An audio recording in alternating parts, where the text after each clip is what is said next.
Објавен е јавен повик за субвенционирање за рибарството. Сопствениците и концесионери на рибници може да поднесуваат барање за субвенционирање и тоа преку две подмерки, како поддршка за порибителниот материјал од домашно производство, но исто така предвидени се субвенции за произведена и продадена риба. Повикот беше објавен во текот на минатата недела. Именно со овој јавен повик се опфатени две мерки, мерка 1 и 2 со подмерки. Значи во мерка 1 опфатен е подмерка 1.6 која што се однесува на дополнителна заштита на рибите во риболовните води и тука се дава поддршка на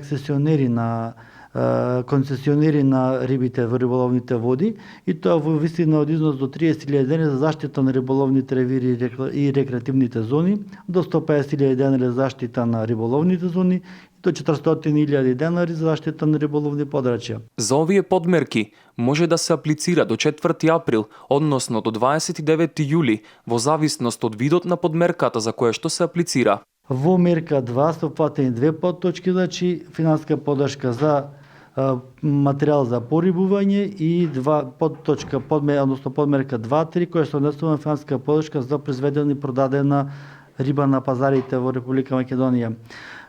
Тука максималните износи се по првата подточка се до 300.000 денари по корисник, односно 40% од вредноста на набавен или сопствен подмладок. А што се однесува до подточка 2.3, значи финансиска поддршка за произведена и продадена риба, станува збор за субвенционирање од 20 денари по килограм. Сите оние кои ги исполнуваат основните критериуми за аплицирање поднос на овие мерки треба да ги запазат дадените рокови со цел да можат да бидат корисници на мерките.